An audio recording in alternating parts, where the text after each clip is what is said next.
¿Sabías que, según antiguos textos que no forman parte de la Biblia oficial, Jesús realizó milagros y sanaciones incluso cuando era un niño? Así es. La figura de Jesús no solo se manifiesta como un hombre adulto que predica y sana, sino que, desde su niñez, muestra señales de un poder divino fuera de lo común. Y estos relatos, que provienen de los llamados textos apócrifos, nos cuentan una historia fascinante y misteriosa que muchos desconocen. Hoy vamos a viajar juntos por algunos de esos milagros que ocurrieron cuando Jesús todavía era solo un niño, mucho antes de empezar su ministerio público.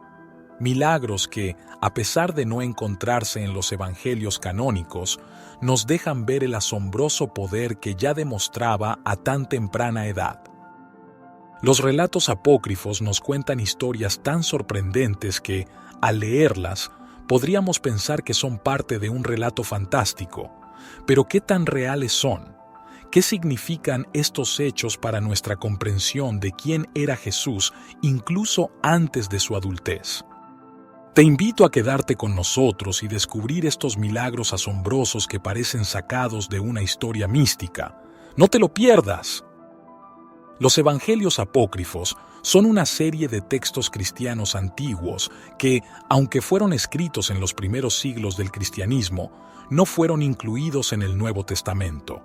La palabra apócrifo significa oculto o secreto, y estos textos fueron considerados no canónicos, es decir, no aceptados oficialmente por la Iglesia en cuanto a su autoridad doctrinal.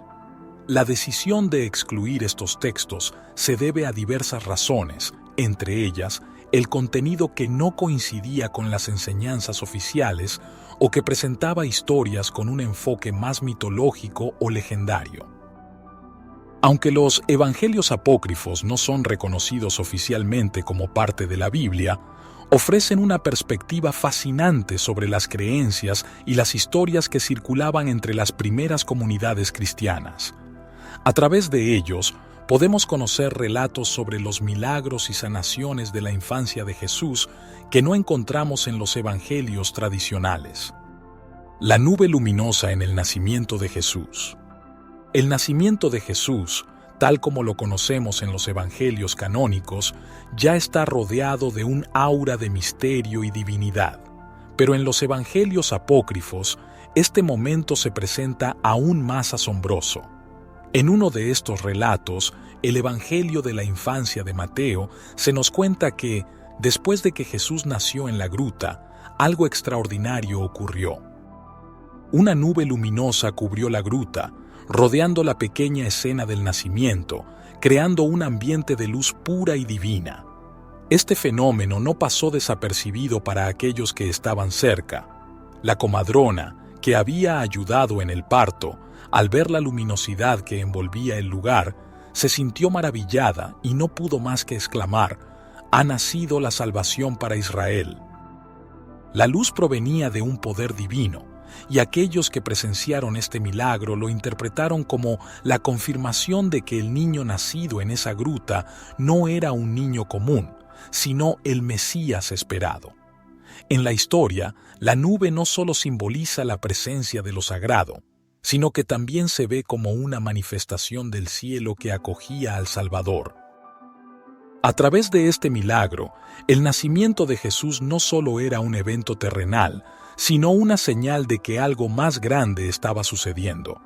Este milagro en particular resalta la idea de que el plan divino para la salvación de la humanidad comenzaba desde su nacimiento, y que la luz de Dios ya estaba con él, incluso en los primeros momentos de su vida. Si te está gustando el vídeo, te animo a que te suscribas al canal y así no te pierdas las publicaciones sobre las Sagradas Escrituras. Los gorriones de barro que cobraron vida. En el Evangelio de la infancia de Tomás, se relata que cuando Jesús tenía 5 años, solía jugar cerca de un arroyo después de una lluvia. En una de esas ocasiones, decidió amontonar el agua en pequeños estanques, purificándola con una simple palabra. Mientras jugaba, moldeó con barro 12 gorriones. Este acto ocurrió en un día de sábado, el día sagrado de descanso para los judíos. Un hombre, al ver a Jesús realizando estas acciones en sábado, corrió a informar a José, el padre de Jesús, diciendo: «Tu hijo está junto al arroyo, ha tomado barro y ha formado 12 gorriones profanando el sábado». Preocupado, José se acercó a Jesús y le reprendió: «¿Por qué haces en el día de reposo lo que no es lícito?». Ante la reprimenda, Jesús no se mostró alterado. En cambio, aplaudió y ordenó a las figuras de barro: «Volad». Inmediatamente, los gorriones cobraron vida, extendieron sus alas y volaron, emitiendo cantos armoniosos. Los presentes quedaron asombrados ante este milagro, y algunos corrieron a contar a las autoridades judías lo que habían presenciado. Este relato destaca varios aspectos significativos. Primero, muestra a un joven Jesús consciente de su poder divino, capaz de infundir vida con una simple orden. Además, el milagro ocurre en sábado, lo que subraya una tensión entre las tradiciones religiosas y la manifestación de lo sagrado. Jesús demuestra que la esencia de lo divino trasciende las restricciones humanas, sugiriendo que el bien y la creación no están limitados por normas terrenales. Resurrección del niño que cayó de una terraza. En el Evangelio de la infancia de Tomás, se narra un episodio en el que Jesús, aún niño, jugaba con otros niños en la azotea de una casa. Durante el juego, uno de los niños, llamado Zenón, perdió el equilibrio y cayó desde la terraza, falleciendo a causa de la caída. Los demás niños, aterrorizados por el incidente, huyeron del lugar, dejando a Jesús solo en la azotea.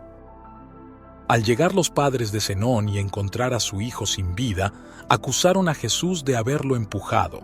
Jesús, mostrando calma ante la situación, descendió de la terraza y se acercó al cuerpo del niño. Tocando su pecho, exclamó con voz firme: «Zenón, levántate y dime, ¿fui yo quien te hizo caer?». Inmediatamente, el niño resucitó y respondió: «No, Señor, tú no me hiciste caer, sino que me has devuelto la vida». Este milagro dejó asombrados a todos los presentes. Los padres de Zenón glorificaron a Dios por el prodigio realizado y mostraron gratitud hacia Jesús. Los testigos del evento comenzaron a difundir la noticia, reconociendo en Jesús a un ser con poderes divinos, capaz de devolver la vida a los muertos. Sanación del niño herido al cortar madera. En otro de los relatos recogidos en el Evangelio de la infancia de Tomás, Jesús se encontraba paseando por el pueblo junto a su padre José cuando escucharon gritos de dolor que provenían de un taller cercano. Al acercarse, vieron a un grupo de personas rodeando a un niño que yacía en el suelo, sujetándose el pie ensangrentado. El niño, que ayudaba a su padre a cortar leña, había perdido el equilibrio mientras partía un tronco, y en un descuido, el hacha se deslizó y le cortó profundamente la planta del pie. Su rostro estaba pálido, y la herida, abierta y sucia, sangraba abundantemente. Los adultos que estaban allí intentaban detener la hemorragia con trapos viejos, pero la herida era demasiado profunda y el niño apenas podía contener el llanto. Jesús, observando la escena con seriedad y compasión, se adelantó sin dudar. Se arrodilló junto al niño y, sin decir palabra, colocó su pequeña mano sobre la herida. Los presentes se quedaron en silencio, observando con asombro al niño Jesús, sin comprender qué pretendía hacer. Entonces, Jesús levantó la mirada y dijo con voz clara y firme: «Levántate y parte tu leña, y acuérdate de mí». Al instante, el sangrado se detuvo y la piel del pie se cerró como si nunca hubiera estado herida. El niño, sorprendido, movió el pie lentamente, primero con cautela, luego con más confianza. Se puso de pie y comenzó a caminar sin dificultad, como si nada hubiera pasado. La multitud quedó en silencio durante un instante, hasta que los murmullos de asombro comenzaron a extenderse entre los testigos. El niño, emocionado, corrió hacia su padre, quien lo abrazó con lágrimas en los ojos. Jesús, sin esperar agradecimientos ni alabanzas, simplemente se dio la vuelta y siguió su camino junto a José, como si hubiera hecho algo completamente natural. El eco de aquel milagro no tardó en extenderse por todo el pueblo. Los que presenciaron la escena no podían dejar de hablar del niño prodigioso que, con solo tocar una herida y pronunciar unas pocas palabras, había devuelto la salud y la alegría a un pequeño trabajador. La extensión de la viga de madera.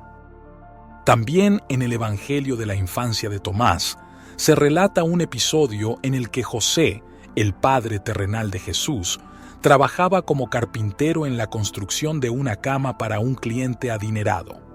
José había seleccionado con cuidado las maderas necesarias y comenzó a ensamblarlas en su taller, ubicado en un rincón modesto de Nazaret.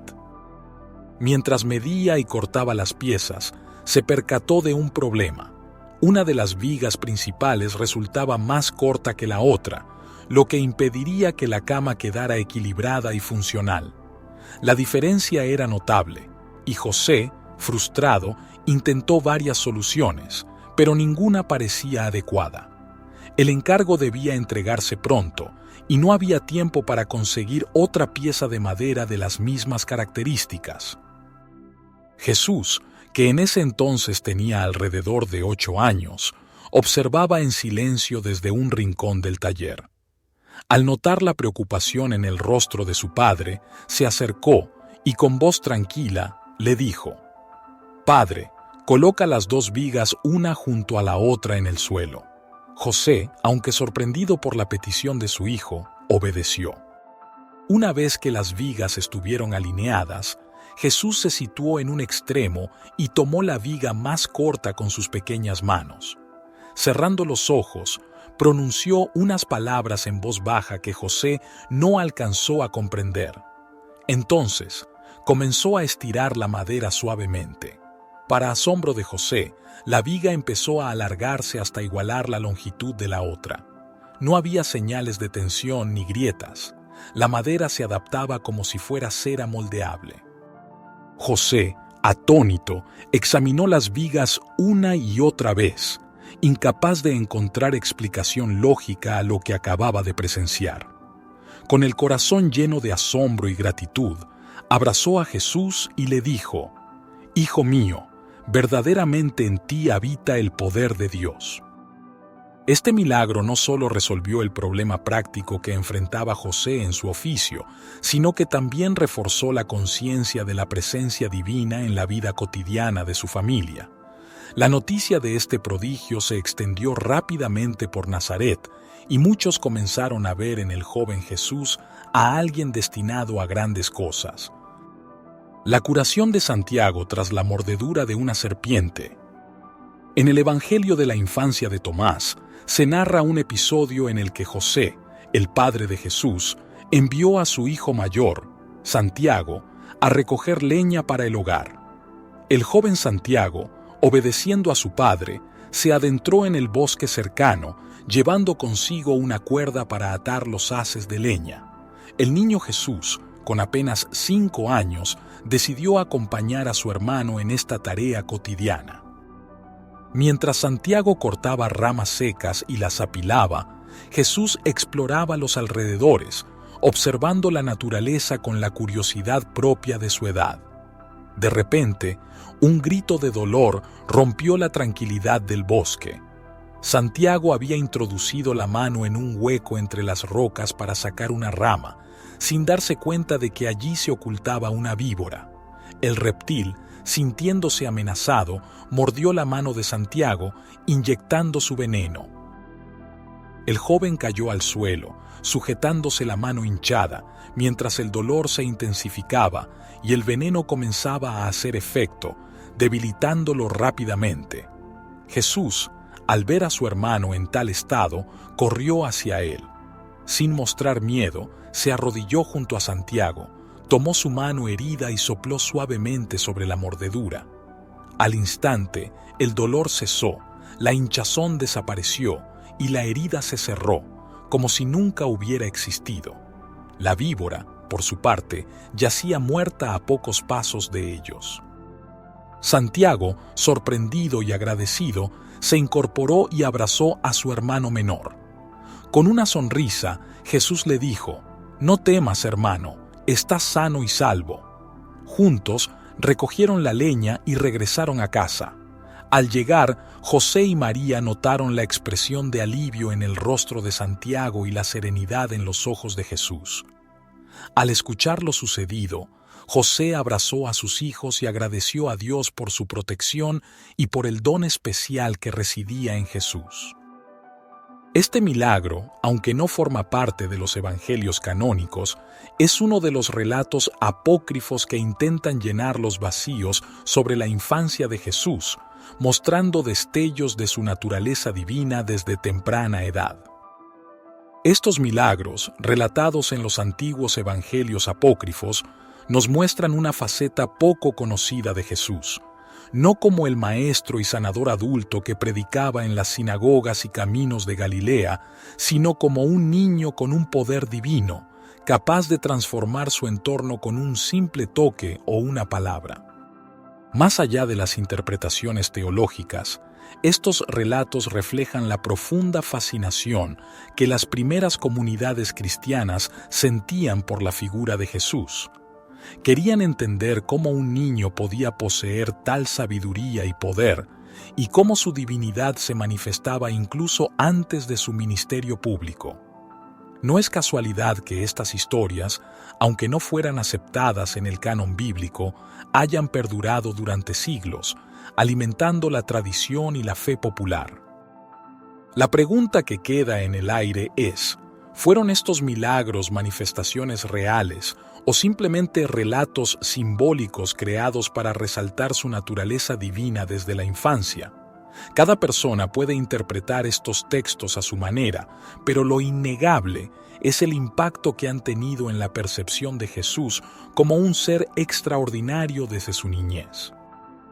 Si estas historias te han sorprendido y te gustaría descubrir más sobre los relatos ocultos y las tradiciones antiguas que rodean la vida de Jesús, te invito a suscribirte al canal, dejar tu like y compartir este video con alguien que, como tú, quiera explorar los misterios de la fe y la historia.